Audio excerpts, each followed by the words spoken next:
अस्सलामु अलैकुम वरहमतुल्लाहि वबरकातुहू। आज मैं आप सब लोगों को बेरोज़गारी पर मज़मून लिखना सिखाऊंगी। तो आइए शुरू करते हैं। बेरोज़गारी से पनाह मांगने की दुआ। तर्जुमा: ए अल्लाह, मैं तेरी पनाह लेता हूँ तंग दस्ती की मुसीबत से और हद से गुज़रती हुई तंग दस्ती से।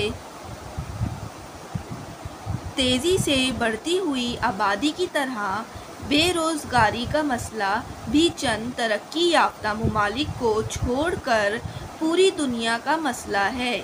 हिंदुस्तान में तो ये मसला संगीन सूरत इख्तियार करता जा रहा है। ये मसला अचानक नहीं नमूदार हुआ, पहले भी था और अब भी है। पाकिस्तान भी इस मजबूर की ज़िद में है।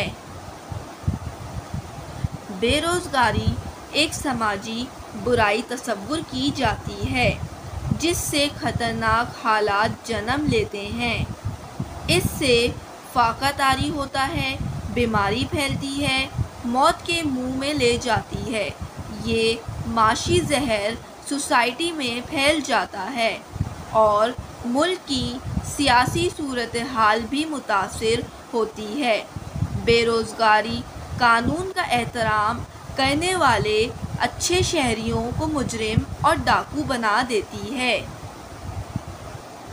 इससे बदनवानी फैलती है और झूठ बढ़ता है और इंसानी किरदार का एक पहलू सामने आ जाता है। बेरोज़गार आदमी से सच्चाई और ईमानदारी की तवक्का करना मुमकिन नहीं।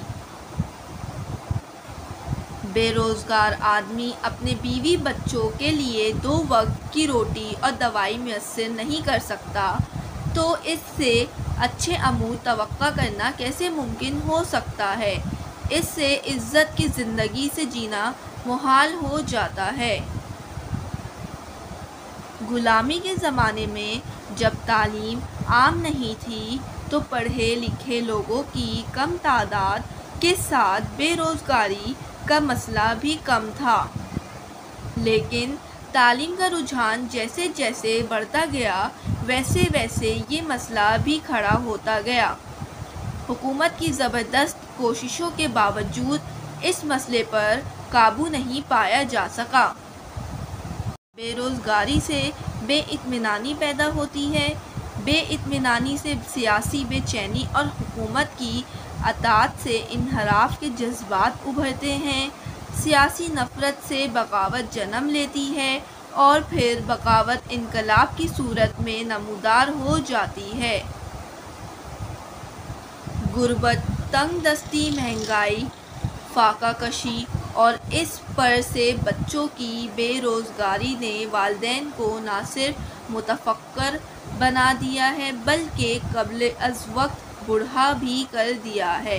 बक़ौल शायर, चेहरे की चमक छीन ली हालात ने, वरना 2-4 बरस में तो बुढ़ापा नहीं आता। हुकूमत का फ़र्ज़ है कि बेरोज़गारी के लिए मुअस्सिर इक़दाम उठाएं ताकि लोग अपने कामों में मसरूफ़ रहें और गैर सेहतमंदाना माहौल पैदा ना हो। जज़ाकल्लाह।